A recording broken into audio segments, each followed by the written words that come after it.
Noakhali rail gate এটা দেখতে পাচ্ছেন যে এখানে কিন্তু রেল লাইন অবরোধ করে কিন্তু আন্দোলন করছে।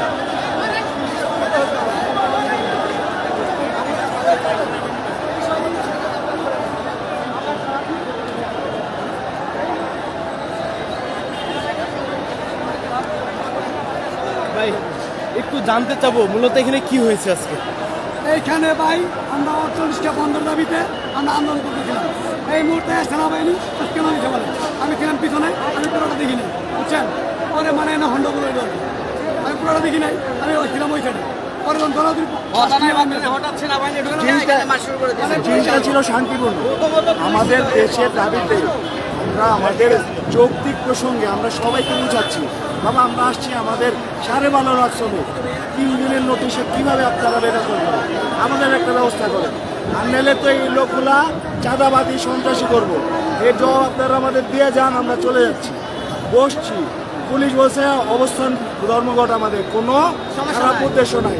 তারা অবস্থা বলছে বৈশাখ ও যে সেনা কল্যাণের ওই দিক থেকে আচমকা আমারই শ্রমিক ভাইদের উপরে এলোপাথারি মাইক, এখানে মিলিটারি রয়েছে, কারো একটা করতে হয়েছে। আমরা এই যে ব্যাংক শ্রমিক, এতগুলো শ্রমিক, এই যে মিলিটারি বাইরে আছে আমাদের দেশের প্রতি, এদের আমরা একটা টাকা দিচ্ছি, দেন তো দেন, এরা আছে এদের একটা টাকা দিচ্ছি, এই নাই। কারণ কি, এরা আমাদের জাতীয় সম্পদ, এরা বীর, আমরা এরা আমাদের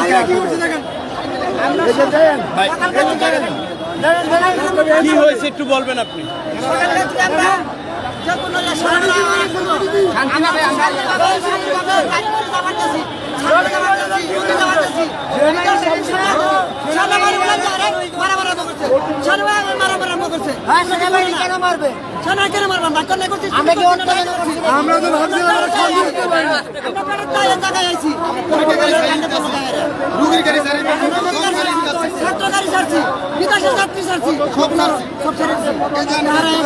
আমরা তো শান্ত সুষ্ঠুভাবে আন্দোলন করতেছি, কারণ আমাদেরকে মাত্র শুরু করে দিচ্ছে। একজন মানে আপনার হাতে কি হয়েছে? কে বাড়ি দিয়েছে? আপনি সেনাবাহিনী বাড়ি অবস্থা দেখছেন, বাড়ি শুরু করে দিচ্ছে, আর বাড়ি ওনারা আগে এসে আমাদের সঙ্গে বসতো, আমাদেরকে জিজ্ঞাসা করতো।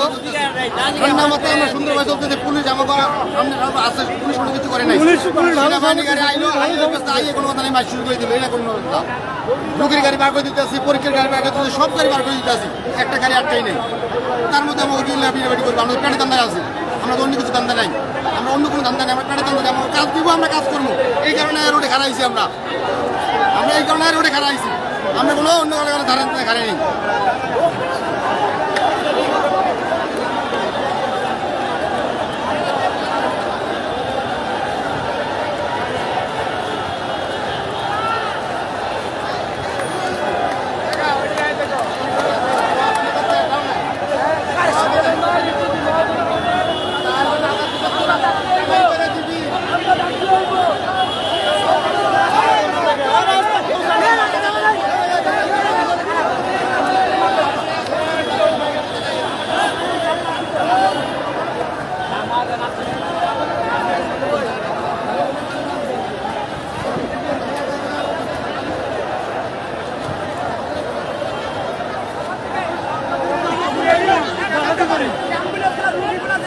সুন্দর করে যাকে দিচ্ছি আমরা কোনো ক্ষতি করি নাই, কোনো কারো ক্ষতি করি। স্টুডেন্ট অসুস্থ রোগীরা সুন্দরভাবে আমরা পৌঁছাই দিচ্ছি, যে আপনারা যেন আপনাদের সঙ্গে করেন নাই।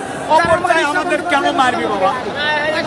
কেন বন্ধ? সকাল 7:30 থেকে আমরা এখানে আন্দোলন করার পরে আমার রিক্সা নয়টায় পুলিশ আসে, পুলিশ আসার পরে আমাদের বললো যে বাবা তোমরা গন্ডগোল কাজা ফাসাদ করেন, আপনাদের ফয়সালা হবে।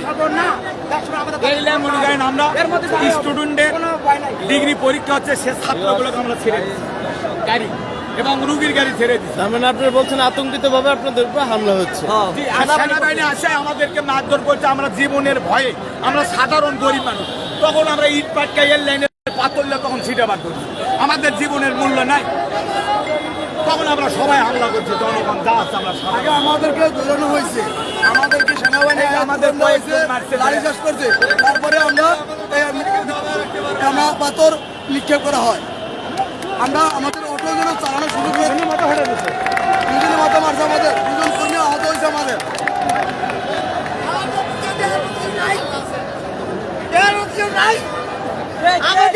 আমাদের অটো রিক্সা চলতে হবে, আমাদের অটো রিক্সা বন্ধ করলে আমাদের কর্ম দিতে হবে। আমি এত লোক আমি কি করে খাবো? আমার কর্ম দিতে হইব। কিস্তি আছে, এই কাঁচা চোখে পানির মূল্য দিতে হবে, অবশ্যই দিতে হবে। আমাদের কিস্তি আছে, আমার নাম মানা পর্যন্ত আমরা কেন করবো না? কাঁচা চোখের পানির দাম আছে। আমি 90,000 চাচারা বলতে দেন। 90,000 টাকা কিস্তি উঠেছি। আমার এই কিস্তি উঠতে হবো প্রতি মাসে 9,000 টাকা হইলো, 9,000 টাকা কিস্তি। আমার মাসে 6,000, 1,000 টাকা সঞ্চয়, 10,000 টাকা মাসে গুনতে হয়। আমার সংসারে 5টা মেয়ে, একটা ছেলে। হ্যাঁ, ছেলেরা ওরা লেখাপড়া করে, আরেকটা মেয়ে লেখাপড়া করে, 4টে মেয়ে আমি বিয়ে দিচ্ছি। আমার এদিক বিয়ে দিলে কোনো সময় আমাদের আত্মীয় কমে না, আত্মীয় বাড়ে। হ্যাঁ, আমি অনেক একটা দান কিনে দিয়া, আমার এই কিনে দিয়ে আমি সবাইকে আমি কামাই করে খাওয়াই। এই অটো রিক্সা চালাইয়া আমাদের অটো রিক্সা বন্ধ করলে আমি কিস্তি করে থেকে দিব। আমি কর্মস্থান বা করে দিব সরকার। এটা সরকার নাই, দেশে সরকারের নাই, তাই বলে কি আমাদেরকে কেউ দেখবে না? দেখবে না? আমি কি মানুষ না? আমি গো মানুষ, তাহলে আমাদের বাড়ি ভালো কর্ম দেখ।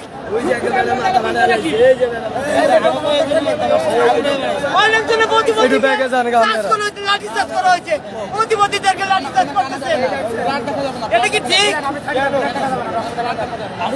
আপনারা আমার জন্য ব্যবস্থা করুন, আমাদের অটো রিক্সা চলবে। আমরা এটা চাই আপনাদের কাছে।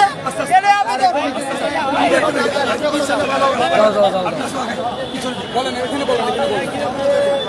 আমি আপনাদের জন্য আমি কিছু করতে পারি না। আপনারা আমাদের জন্য ব্যবস্থা করেন। আমরা ভিতরে চলি, গলিতে চলি, কোনো মেন রোডে উঠি না।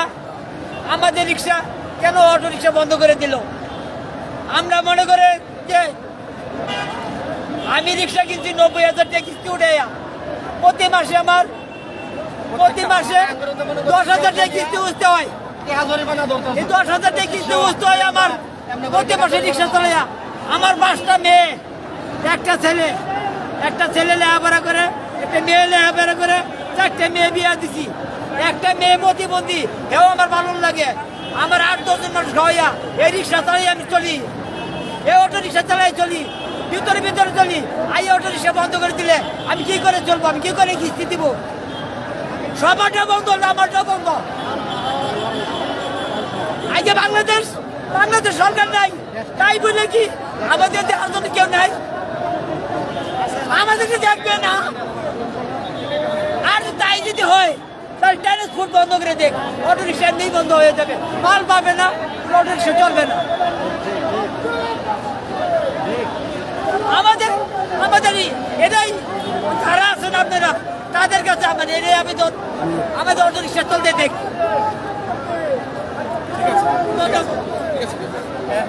সেনাবাহিনী আসে আমাদের একটা বুঝ দিব, সান্ত্বনা দিব। সান্ত্বনা না দেয় কি করছে? লাঠি চাষ করছে আমাদের উপরে। সেনাবাহিনী দেশে নাগরিক, এরা দেশে সৈনিক, এরা দায়িত্ব কি? এরা আমাদের টুকরা বুঝবো, এরা না বুঝে কি করছে? এরা দইরা আয় লাঠি চাষ যারা যেমনে পারে। এটা কি সেনাবাহিনীর দায়িত্বের মধ্যে পড়ে? এরা আমাদেরকে বলতো যে তোমাদের কি সমস্যা, আসো আমরা কি আগে কারো কোনো একটা গাড়িতে আমরা আক্রমণ করি না, আমরা খাওয়া একটা ইট পাটকালো মারি নাই। সেনাবাহিনীর জন্য আমাদের দৌড় দিছে, আমরা বাধ্য তো, আমরা যান বাঁচানোর জন্য। ভাই আমাদের কাছে কিছু নাই, জানি তো আপনারা দেখছেন অনেক সাংবাদিক ভাইরা, এই রেল লাইনের ইট পাটকাল নিয়ে আমরা চলছি, আমরা যান বাঁচানোর জন্য। সেনাবাহিনীর দায়িত্ব ছিল আমাদেরকে বুঝার যে আমরা কি সমস্যা। আমরা কি সরকারের কাছে কোনো রাজনীতি করছি? আমরা সরকারের কাছে কোনো রাজনীতি বায়দা করছি না, আমরা কোনো সংস্কারও না, আমরা কোনো বড় কোনো দাবিও না। আমরা শুধু কর্মটা, আমাদের কর্মটা যেন সরকার নষ্ট না করে। আমরা কি যদি সরকার বলে যে আমরা মেন রোডে উঠবো না, হ্যাঁ আমরা মেন রোডে উঠবো না। ভাই দেশে হাজার অ্যাক্সিডেন্ট হইতেছে, এরোপ্লেন যাই উপর দিয়ে কোনো সমস্যা হয় না, এটা দুর্ঘটনা ঘটে। আজকে ঢাকা শহর 5টা বছর তলে মানুষ মারা গেছে।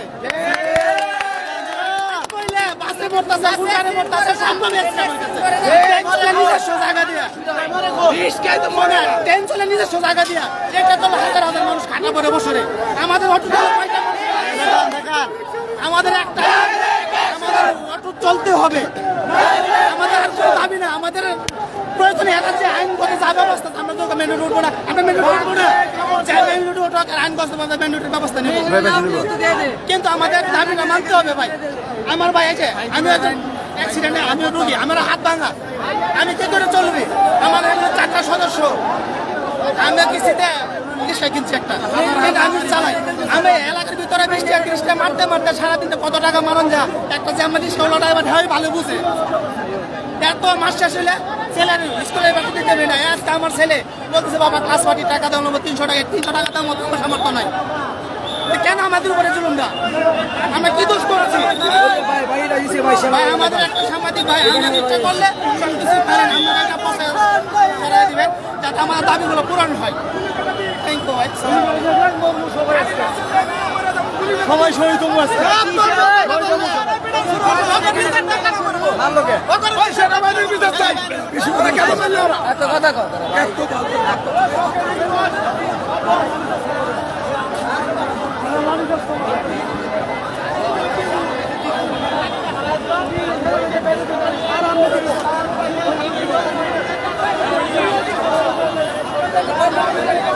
আমি আগে ছুড়ে দিছি গাড়ি